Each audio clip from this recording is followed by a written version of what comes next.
Alors, délibération suivante, mise à jour et clôture des autorisations de programmes et crédits de paiement. Vous avez reçu les éléments, Evelyne. Je te donne, tiens, je te... Merci.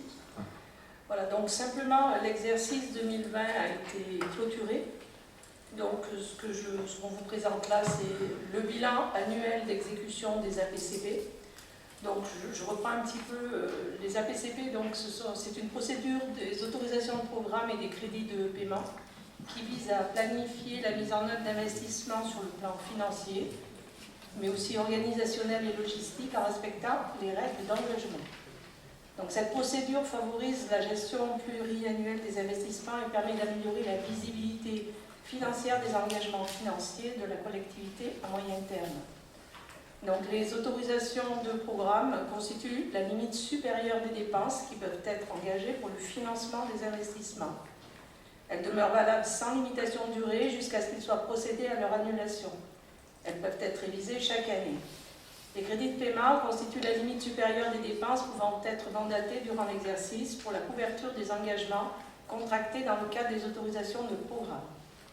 Les crédits de paiement non utilisés une année doivent être repris l'année suivante par délibération du conseil municipal au moment de la présentation du bilan annuel d'exécution des APCP. C'est la délibération de ce soir.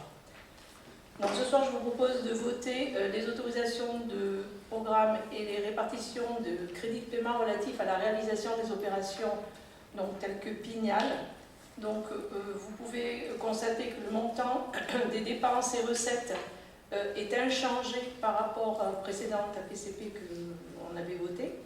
Simplement, c'est le bilan de 2020 qui est modifié et du coup, il y a une augmentation des crédits de paiement pour 2021 parce que tout n'avait pas été fait en 2020 et également des recettes qui sont reportées sur 2021. C'est simplement ce bilan. Il n'y a pas de modification. Contrairement au débat d'orientation budgétaire, la PCP que vous avez pu voir. Ce n'est pas tout à fait le même montant pour 2021. Là, c'est le bilan que je vous présente. Ensuite, il convient de clôturer l'autorisation de programme crédit de paiement relative à la création des quais retournement des bus et le parking véhicules légers rue du Berrier. Donc, cette APCP a été créée par délibération du conseil municipal du 19 mars 2018 et révisée en dernier lieu par la délibération du 27 janvier 2020. À ce jour, l'ensemble des actions prévues ont été réalisées et il convient de clôturer cette APCP au 31 décembre 2020. La commission n'a donc aucune dépense en 2020, mais on a eu des recettes pour 64 507,87 en 2020. Mais bon, c'est terminé, on clôture cette APCP. Donc simplement ce que je vous propose, c'est de voter l'APCP relatif à la réhabilitation et la transformation de Pignal et de clôturer l'APCP concernant la création des quais et retournement des bus et parking véhicules légers. Voilà. Est-ce qu'il y a des questions sur le sujet? C'est dans le prolongement, il n'y a pas de modification de fond sur le coût de Pignal, mais Emmanuel? Oui, mais effectivement, c'est dans la continuité. Donc, est-ce qu'il est possible de séparer les deux votes? Parce que nous, on s'est toujours abstenu pour Pignal. Bon, on l'a déjà expliqué, hein, on ne veut pas arrêter au milieu des travaux. Mais par contre, c'est pour signifier qu'on n'était pas du tout d'accord sur la façon dont ça s'est passé. Et par contre, on sera favorable pour la création du retournement. D'accord. Donc, ce que je pensais en faisant la lecture, que vous alliez souhaiter vous abstenir pour la PCP Pignal. Ça pose aucun problème. Donc, un premier vote. Oui, on va le faire. Un premier vote qui concerne l'autorisation de programme Pignal, réhabilitation et transformation. Qui est contre? Qui s'abstient? Je vous remercie. Donc 5 abstentions. Et deuxième vote donc pour clôturer la PCP 1801 des quais et retournement de bus et parking VL. Donc qui est contre? Qui s'abstient? Je vous remercie. Madame Bernard, vous avez une unanimité sur la deuxième délibération. Je vous félicite. Maintenant, ça fait embêtant l'atmosphère. Philippe Chave, donc sur le bilan des acquisitions et des cessions de la commune pour l'année 2020.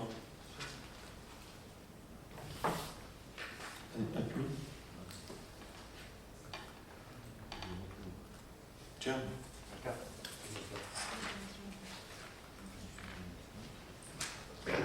Sinon, on fait.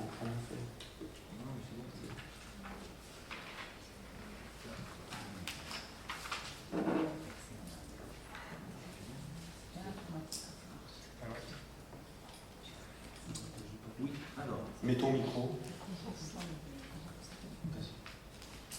C'est bon.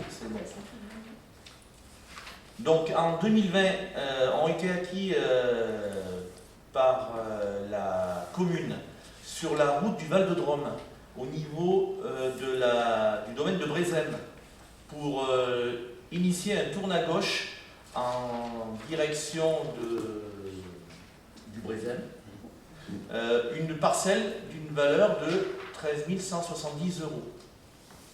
Alors ça fait partie des engagements historiques pour lesquels les propriétaires actuels du Tellement de Brézem avaient versé une somme et c'est un travail qu'il va falloir réaliser. Donc ça fait partie malheureusement des engagements. Et puis il faut tenir le fait que la somme a été versée pour engager ces travaux. Alors pareil, sur le lotissement l'Arc-en-Ciel, la SDH, Madame Clémence Andrin et Monsieur Boiron-Jérôme ont cédé pour l'euro symbolique une acquisition de voirie pour remettre au niveau du domaine public de la commune une voirie. Avenue de Provence, le cédant c'est la société LC Promotion. Là aussi, pour l'euro symbolique, il a été cédé une parcelle qui permettra la réalisation d'une voirie de jonction entre l'avenue de Provence et le domaine des Agapantes. Donc c'est au niveau, pour ceux qui ne connaissent pas, de l'église qu'il y a sur l'avenue de Provence. Entre l'église de l'avenue de Provence et chez Monsieur Delhomme, il y a une rue là qui devrait sortir pour rejoindre les Agapantes. Ça date du mandat précédent. La route Lucien Ravi, M. Boucher-Bruno, qui a échangé une parcelle de terrain pour la réalisation de l'aire de lavage pulvérisateur. Donc en acquisition, voilà, et ça a été sans argent. On a cédé chemin de Champagnat, en l'occurrence, à M. Boucher-Bruno, une parcelle ZM 226 qui était l'échange entre l'acquisition de l'aire de lavage. Voilà. Ouais. Est-ce qu'il y a des questions sur le sujet? Ça fait partie des délibérations obligatoires qu'on a à faire une fois par an. Est-ce qu'il y a des questions? Non. Donc, on va valider cela. Donc, qui est contre cette délibération? Qui s'abstient? Donc, à l'unanimité, merci. Donc voilà, donc on va passer à la délibération numéro 6, pour laquelle M. Javlas ne votera pas. Donc c'est la convention avec l'association... Ah oui, pardon, j'ai oublié l'éclairage public. Donc ça c'est M. Faure. Je voulais te déstresser, j'y suis pas arrivé. Donc demande de subvention pour la rénovation de l'éclairage public. Je t'en prie.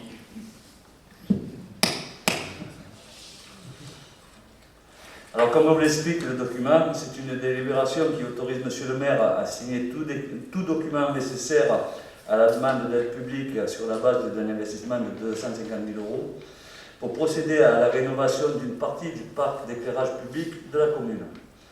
Alors, c'est un parc qui est composé de 1400 luminaires, dont 500 sont des ballons fluo.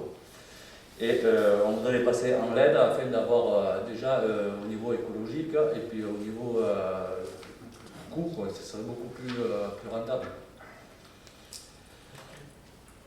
Voilà, donc ça c'est hors travail avec le SDED qui arrivera. C'est un travail qui a été mis en place entre juillet et décembre et qu'on va réaliser pour faire une première phase de rénovation là où à tous les endroits où ça devient prioritaire et notamment aux endroits où on ne peut pas changer les ballons fluo. On n'arrive plus à réparer et les ballons fluo sont interdits maintenant. Donc petit à petit, on essaie d'avancer. Alors, trois demandes d'aide publique. La région, donc ça c'est le bonus région, je pense. Bonus région, c'est pas lui le est à cas. 50% sur une valeur de 200 000 euros, c'est-à-dire que bon, on peut prétendre à 100 000 euros. Et puis, Jusqu'à 50%, voilà. Du département, donc ça Ouais. on verra, on fera la demande. Et Voilà. puis de l'État, dotation de l'État aux territoires ruraux Voilà. ou la DSIL, dotation de solidarité à l'investissement local. Ça c'est les aides publiques de l'État, Voilà. fléchées État. Et les Voilà. techniciens s'occupent de faire les demandes à ce moment. Voilà. Donc est-ce qu'il y a des questions? Non, ben on va passer au vote. Si, pardon. Si, pardon, je m'excuse. C'est pas une question, c'est une remarque. Effectivement, vous avez à moitié répondu. En fait, je m'étonnais de voir, bien entendu, on va voter pas favorablement à la demande de subvention, on n'a aucun souci avec ça, bien entendu. Mais je ne comprenais pas en fait pourquoi on avait voté sur le fait de faire un audit et que vous commenciez déjà à changer l'éclairage public. Donc vous venez de me dire, j'ai bien compris qu'il y avait des ballons. Fluo. Il y a des choses qu'il faut changer impérativement. Mais donc là, vous priorisez ces changements-là, et du coup, après l'audit, servira à améliorer d'autres points lumineux. Ça sera l'ensemble de la commune qui sera phasé en 1, 2, 3 ans, on verra. Une fois que l'audit d'aide, on orientera soit sur un marché public-privé, soit un transfert de compétences d'aide en fonction des comparatifs qu'on aura des deux situations. Mais là, c'est l'urgence, puisqu'il y a des endroits, notamment on a rencontré des petites dames au Livron qui n'ont plus d'éclairage dans leur rue. Donc c'est tous les points qui ont été décelés pour rattraper un petit peu, en attendant, rattraper la situation pour que les gens aient accès à un éclairage public Voilà. normal. Ce sont des réparations qu'on ne peut plus réaliser dans le sens où le ballon fluo est vraiment interdit. Donc on n'a plus le choix. Donc c'est ça, on va commencer à faire ces changements. Quoi. Et du coup, les 255 000 euros couvriraient la totalité des changements que vous êtes en train d'effectuer Voilà, exact. Voilà.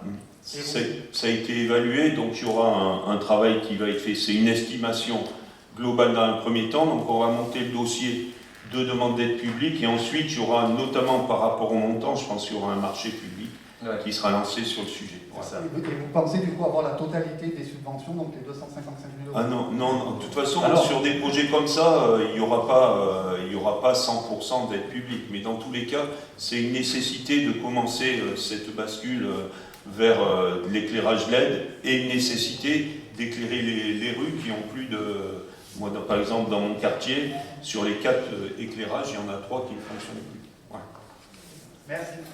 Voilà. Donc, qui est contre? Qui s'abstient? Je vous remercie. Donc, unanimité. Donc, on va retrouver notre convention avec l'association Patrimoine au Pays des Trois Becs. Donc, il y a eu une petite erreur qui a été faite dans l'élan et la générosité. Thierry a aussi voté cette délibération. Donc, on va faire en sorte de refaire ce vote qui avait été pris, je crois, aussi à l'unanimité, mais sans Thierry, pour nous permettre d'avancer avec l'association, d'autant plus qu'on a travaillé ce matin avec M. Claude Didier, le président, au tronc commun de départ du parcours des pas des Huguenots et du sentier GR, confluence source de la Drôme, notamment avec toutes les associations, l'association du patrimoine et tous les représentants des protestants de la commune. Voilà, donc je ne refais pas le débat, je remets cette délibération au vote, donc sans que Thierry ne puisse s'exprimer, ça s'appelle on te bride. Voilà, qui est contre? S'il vous Oui, plaît. je vous en prie. Comme nous étions abstenus pour pas le de vote souci. précédent, nous nous abstiendrons pour les mêmes raisons. Il n'y a aucun souci. C'est-à-dire que on ne comprend pas vraiment ce que vient faire cette association, nous ne le connaissons pas, et que on repose la question de comment les associations locales seront concernées par ces différents projets. Alors, je vais vous répondre. Donc, ce matin, nous avions l'entraide protestante, l'association du patrimoine.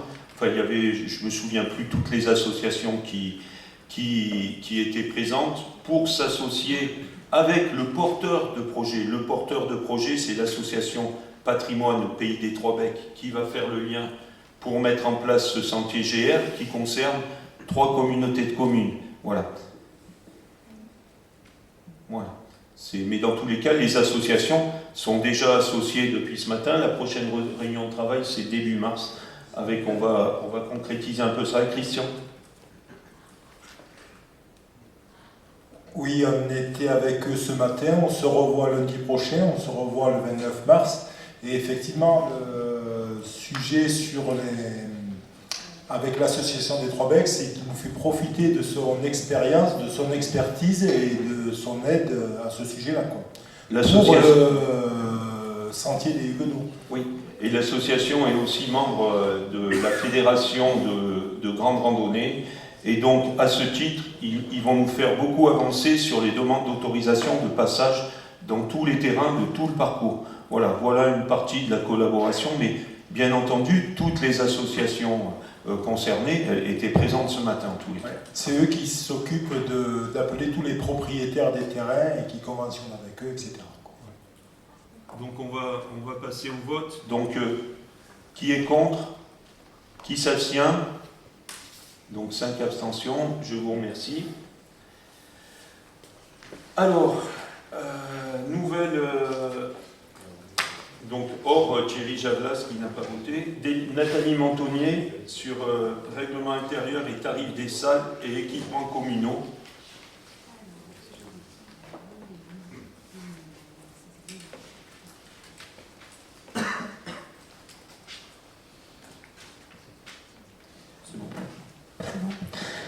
Alors, je ne vais pas revenir dans le détail sur le règlement intérieur, vous avez tous pu le relire. Il s'agissait simplement de travailler avec les services pour toiletter un petit peu ce règlement qui, par endroits, était un peu confus, redondant, donc on a fait un petit peu un travail d'élagage. On a rajouté peut-être une ligne sur une caution concernant le ménage, puisqu'il arrive malheureusement souvent que les personnes qui prennent les salles les laissent un petit peu pas telles qu'elles l'ont trouvées malheureusement, donc voilà, c'était un petit peu pour appuyer là où ça fait mal. On a également fait une petite révision dans les tableaux concernant les tarifs des salles, des tarifs de mise en location ainsi que le matériel. Il s'agissait là aussi de faire une opération de toilettage et d'harmonisation. Vous avez pu constater, puisque j'ai demandé à ce que les tarifs 2020 soient associés aux nouveaux tarifs 2021 pour que vous puissiez comparer, que certaines salles effectivement ont vu une légère augmentation alors que d'autres ont vu une baisse. On a mis aussi en location à la demi-journée ou sur des périodes de 2-3 heures, puisque c'était des demandes des associations.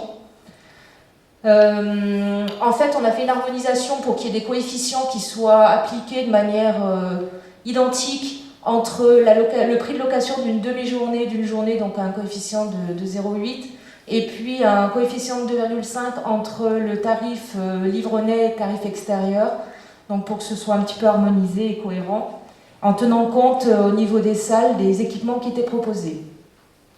Au niveau du matériel, c'est pareil, on a travaillé un petit peu sur l'harmonisation des tarifs. Il y a du matériel qui n'était pas proposé à la location, là qui est proposé, et avec une tarification notamment concernant les podiums. Vous pouvez peut-être trouver un peu particulier qu'on facture l'horaire de l'agent mis à disposition et non pas le matériel, tout simplement parce que ces podiums, il faut mobiliser du personnel pour les installer, donc c'était beaucoup plus simple de faire une tarification au nombre d'agents mobilisés, puisque plus on a de podiums, plus il faut des agents, et plus c'est long à installer. Quoi dire d'autre?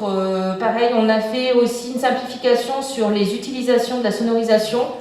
Auparavant, il y avait une première utilisation qui était gratuite, c'est toujours le cas, et ensuite c'était un forfait annuel qui était demandé pour les utilisations successives. On trouve pas très logique qu'une association qui prenne une sonorisation une fois paie autant qu'une association qui va solliciter 3 ou 4 fois la même sonorisation. Donc on a fait une tarification à l'usage tout simplement pour que ce soit plus lisible. Voilà, après je ne sais pas si vous avez des questions, je peux y répondre. Fabien ? Oui, concernant la salle du Perrier, donc la volonté était que la salle soit accessible au public, donc pour le privé. Du fait qu'ici, lorsque les salles sont louées pour des manifestations ici, ça dérange le voisinage, il faut bien comprendre, parce que les maisons sont proches. Par contre, j'ai vu une augmentation, à peu près, je ne suis pas très matheux, mais de plus de 10%. C'est 326 la journée, ça passe à 360. Ça fait quand même, si j'ai bien vu. Oui, c'est possible. Ça fait une augmentation assez importante, je trouve. Bah, c'est une salle qui est quand même assez récente et qui propose des prestations aussi intéressantes. Elle est pas mal demandée. Après, on a mis une restriction sur l'utilisation de cette salle puisqu'elle est pas mal utilisée en saison par les clubs sportifs. Donc c'était un petit peu compliqué de passer d'un usage réservé à ces clubs, de mixer avec le public. Donc on a souhaité réserver cette location aux périodes où elle n'est pas utilisée par les associations sportives, donc les périodes d'été en fait, où elle est plus susceptible d'être utilisée par les particuliers. Notamment parce qu'en période estivale, il y a beaucoup plus de mariages, etc. Et ça évitera des difficultés entre les associations sportives qui utilisent la salle et les particuliers. Voilà. En fait, oui, je suis en train de voir 360, c'est pour les extérieurs. Oui. Le tarif. Ouais, on a assez augmenté tous les organismes extérieurs qui viennent dans la commune, on a augmenté les tarifs. Voilà, ça a été un choix. Dans tous les cas, on l'assume. Hein, voilà. Alors vous n'avez pas tout augmenté parce que j'avais vu qu'il y avait une grosse baisse significative pour les extérieurs. Alors je ne sais plus, je crois que c'est pour la salle, Signory, il me semble, il y a une grosse diminution pour les extérieurs. J'allais vous poser des questions. Il y a peut-être une erreur là-dessus. De comment vous avez fixé les tarifs. Moi, vous m'avez répondu et ça me va, mais c'est vrai que de mémoire, il me semble que c'est la salle Signory où il y avait une grosse diminution. Mais attendez, sur les en fait, la salle Signoret, elle était beaucoup moins chère à la base pour les livronnais. On l'a augmenté un tout petit peu et on a appliqué le même coefficient, donc 2,5 que pour les autres salles en fait. Mais du coup, si je parle pour les extérieurs, pour le coup, elle a beaucoup diminué. Ah ben oui, parce qu'on a voulu rationaliser en fait le... En fait, ça rationalise le montant pour toutes les salles et comme ça, il y a une cohérence dans tout ce qu'on fait. À chaque fois, et ça sera une cohérence qui sera rapportée. S'il y avait une augmentation l'année prochaine, ce sera 1%, ben ça sera, le rapport sera fait automatiquement avec ces 2,5. Voilà, du coup, j'ai très bien compris avec les explications de Madame Anthony qui étaient très claires. Tout va bien. Comme d'habitude. Après, c'est pas une baisse énorme, hein, c'est 10 € de mémoire, j'ai plus, faudrait regarder. Voilà. Donc, on passe au vote. Donc, qui est contre ce règlement intérieur et ces nouveaux tarifs? Qui s'abstient? Je vous remercie. Alors, deux dernières délibérations qui sont toutes les deux des délibérations de principe de nous autoriser à avancer dans deux opérations. La première, ça concerne la lutte contre l'habitat indigne et le permis de louer pour permettre à l'intégration dans le cadre du futur plan local de l'habitat d'intégrer cette notion de permis de louer. Il faut que nous délibérions pour que dans l'avancée et dans la sortie du projet, ce processus puisse être mis en place. Donc c'est une autorisation de principe de partir sur cette lutte contre l'habitat indigne. Je rappelle que déjà on a fait 4 commissions. Dans une, Marie-Christine, tu as fait aussi des visites avec Solia, Evelyne aussi. Donc on est parti un petit peu en chasse parce qu'il y a des gens qui étaient logés dans de très très mauvaises conditions. Je vais laisser Evelyne compléter ce que je dis. Là, on vient effectivement solliciter votre avis sur une démarche qui nous paraît importante au vu des remontées qu'on a auprès du CCAS de personnes qui nous sont venues à nous pour nous signifier l'état vraiment insalubre de leur logement. Il y a un travail qui est en lien avec Solia, effectivement, avec le CCAS aussi, qui recense les plaintes des habitants. On a pu aussi être sollicité directement quand on passait dans certaines avenues.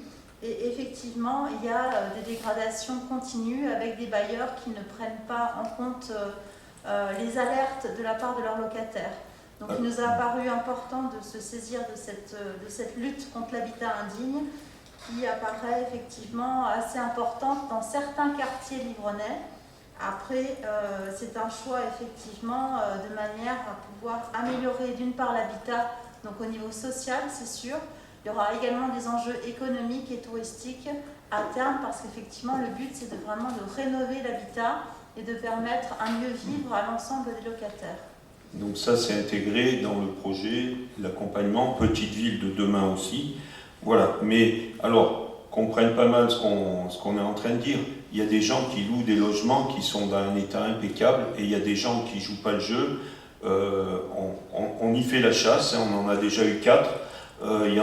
J'ai encore reçu aujourd'hui une sollicitation de Solia sur le sujet, donc ce sera le 5e. Dans tous les cas, on fait notre job d'élu local pour essayer d'améliorer l'état des logements de la commune, notamment sur l'axe RN7 et quelques logements du Haut-Livron dans lesquels on a pu constater des choses pas très agréables. Voilà. Est-ce qu'il y a des commentaires? Alors, on commencera par Emmanuel, et puis ensuite Mathieu.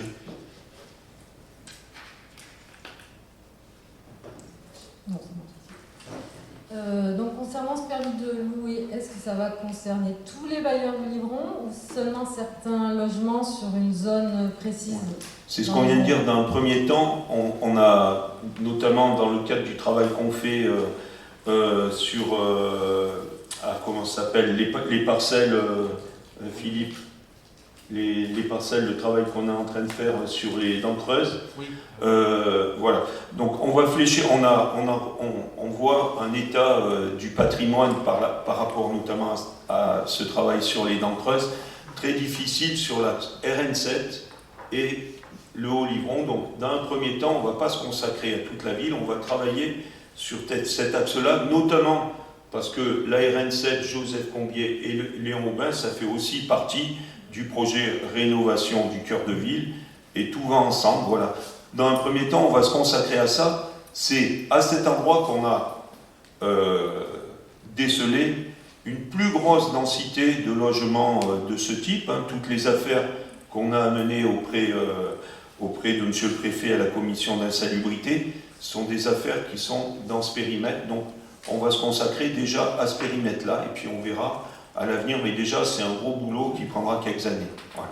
Après, d'un point de vue légal, est-ce que ce permis de louer, s'il n'est pas donné au bailleur, est-ce que ça peut l'empêcher de louer son bien ou ça n'a aucun impact? Alors, pour éviter, alors il y a tout un travail d'accompagnement aussi, c'est-à-dire que si on décelait ce type de logement, effectivement, ça peut empêcher un bailleur de louer son bien. Mais on va amener tout le dispositif Vallée de la Drôme, donc BioVallée Énergie, sur l'isolation thermique. Et dans le cadre de Petite Ville de demain, je vous enverrai, il y a des fiches actions sur l'accompagnement des propriétaires pour trouver des financements pour remettre en état leur logement.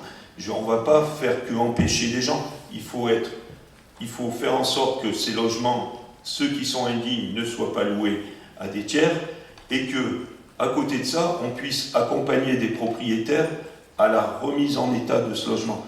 Je rappelle que ceux qui sont passés en commission, là, ces propriétaires de logements indignes, ont eu à leur charge de remettre en état ce logement et payent le loyer des personnes qu'ils hébergeaient chez eux en attendant d'avoir remis en état ce logement. Donc c'est une procédure qui peut être très difficile.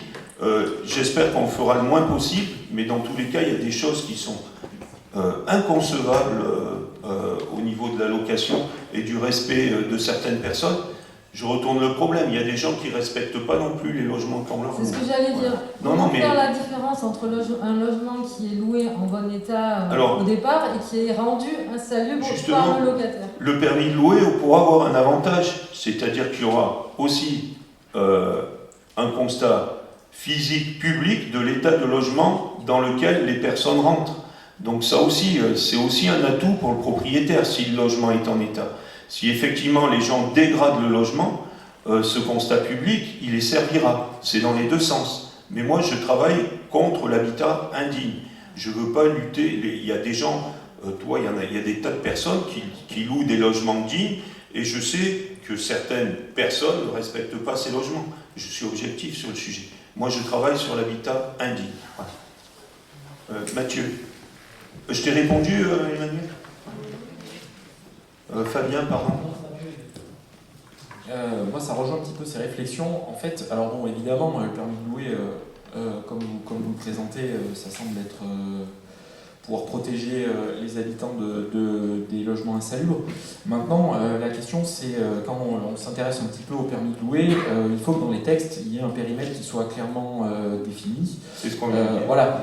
Mais la question aujourd'hui, c'est, là il y a cette délibération, mais est-ce qu'il y a un état des lieux clair qui a été fait, à savoir, par exemple, sur un secteur précis, le pourcentage de logements insalubres qu'il y a.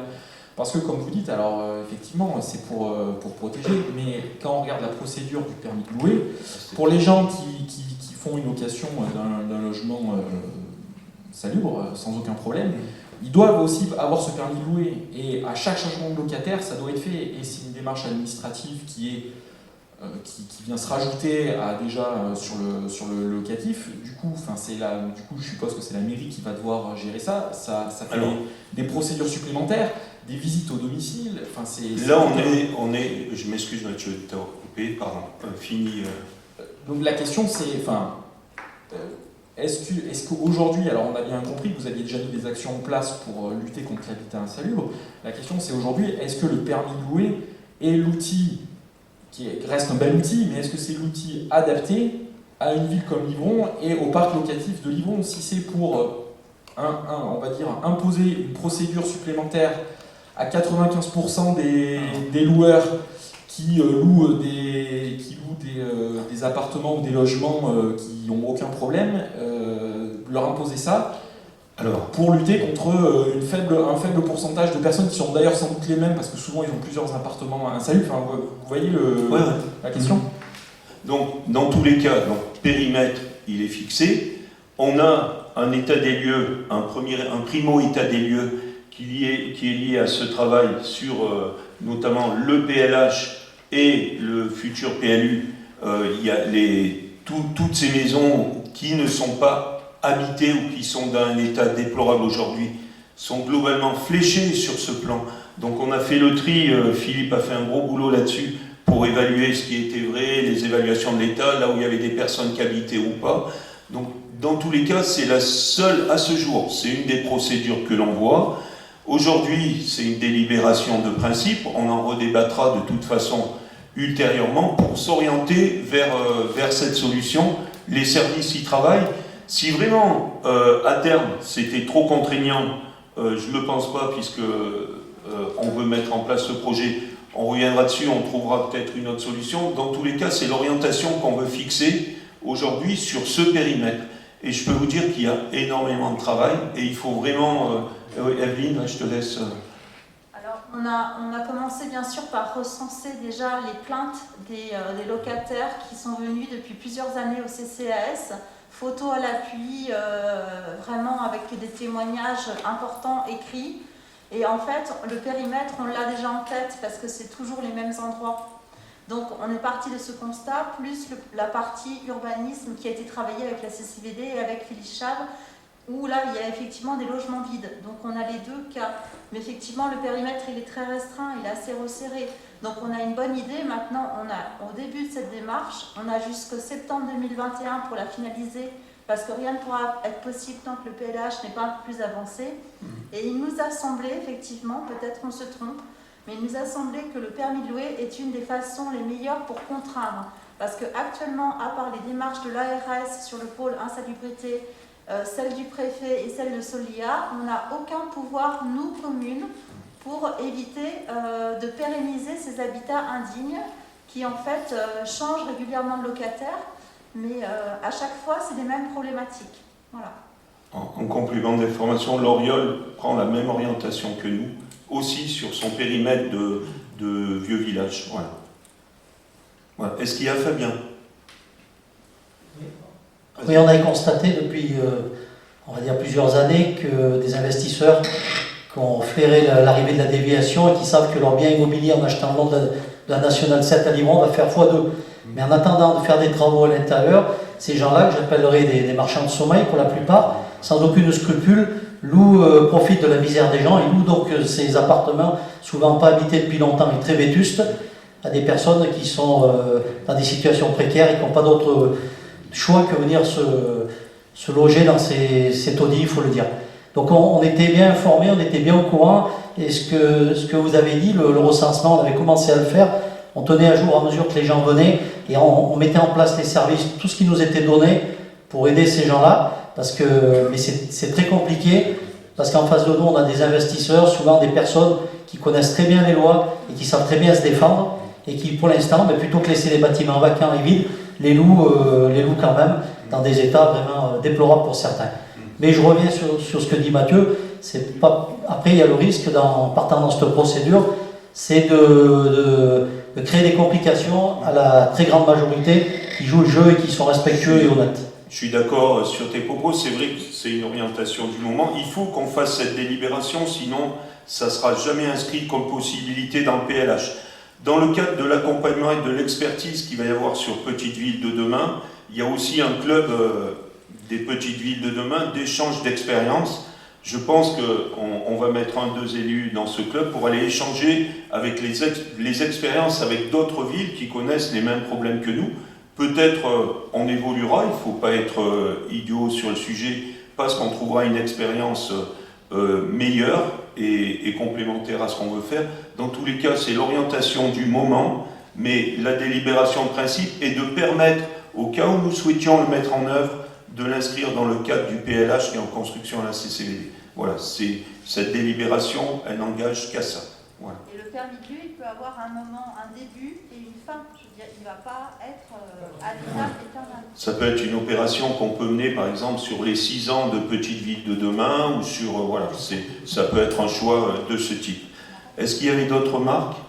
C'est pas une remarque, c'est juste une question, en fait, pour être certain d'avoir bien compris. Ça veut dire que vous allez nous représenter une délibération dans quelques temps qui va fixer le périmètre du permis de louer, les critères d'attribution ou non du permis de louer et tout le... Ah, bien entendu, dans tous les cas, là, aujourd'hui, comme je vous dis, délibération de principe, l'Oriole fait la même pour permettre d'inscrire dans le futur PLH la possibilité de lancer cette opération. Ça nous oblige en rien, mais dans tous les cas, il faut l'inscrire si on souhaitait s'orienter sur ce dispositif. Voilà. On a fait le tour. Donc on va passer au vote. Qui est contre? Qui s'abstient? Je vous remercie. Et donc la dernière délibération, alors c'est la même chose, c'est une délibération de principe pour nous permettre de signer ce dispositif Petite Ville de demain. Vous avez reçu le primo-fascicule là, de septembre ou d'octobre 2020, qui était le fascicule qui a été fait par le ministère de la Cohésion des Territoires, je crois, et oui c'est ça, et l'Agence nationale de la cohésion des territoires, qui vous explique les grandes lignes du projet, qui va nous amener des aides publiques supplémentaires et des accompagnements techniques et d'ingénierie très intéressants qui viendront complémenter le travail de mise en place du projet et donc qu'on discutera dans le cadre du budget prochainement. Voilà, c'est un atout. À l'intérieur de ce projet, il y aura un expert chef de projet qui sera aussi là pour accompagner nos services, qui sera un des bras droits de Monsieur Lang et qui sera aussi en interface aussi avec les services techniques. Donc ça, c'est très intéressant. Et dans le cadre de la redynamisation du commerce, vous avez vu aussi que dans le cadre de ce projet, c'est même assez intéressant parce qu'on va superposer 2 aides publiques, donc on est en train de regarder toutes les possibilités d'aide publique sur le sujet. Un manager de centre-ville qui sera là pour professionnaliser le commerce de centralité et le futur aménagement du centre-ville, donc au travers et de Petites Villes de demain et de l'appel à projet départemental sur la redynamisation des centres-bourgs, et qui aussi s'implémentera de l'aide régionale sur l'investissement aussi dans les centres-villes, des centres-bourgs, et centres-bourgs, nous en faisons partie. Voilà. Voilà, c'est simplement une délibération de nous autoriser à signer la convention d'adhésion à ce dispositif. Ensuite, tout le reste, on en débattra d'une manière plus formelle dans les mois à venir. Dans tous les cas, les 2 salariés, là on parle d'un chef de projet et d'un manager de centre-ville, donc sont portés par la CCVD avec une mise à disposition pour la commune, et les charges restantes, notamment sur le manager et sur le chef de projet seront partagés entre la commune de Loriol et de Livron, puisqu'on est co-lauréat de ce dispositif Petite Ville de demain. Voilà. Est-ce qu'il y a des questions sur le sujet? Je vous ferai passer les fiches actions, il y en a beaucoup, mais je vous ferai passer en numérique. C'est un fichier de 15 mégas. J'espère que vous avez des gros mails. Voilà. Ouais. Non, encore une fois, c'est pas une question, c'est plus une remarque. En fait, c'est vrai que quand on reçoit le dossier de notes, on ouvre la convention qui est totalement vide. On reste un peu sur notre forme, on aurait eu les fiches projet ou une note un petit peu plus explicative. La réponse que vous avez faite pour l'appel à projet et qui a permis à Livron d'être retenu aurait été souhaitable. C'est toujours dur de se positionner sur des sujets où en fait on n'a pas de tenant et on n'a pas les aboutissants. Donc je comprends pourquoi vous le faites, mais je trouve ça dommage qu'en tant qu'élu, on n'ait pas plus d'informations sur des projets comme ça qui vont être structurants pour Livron demain. Voilà.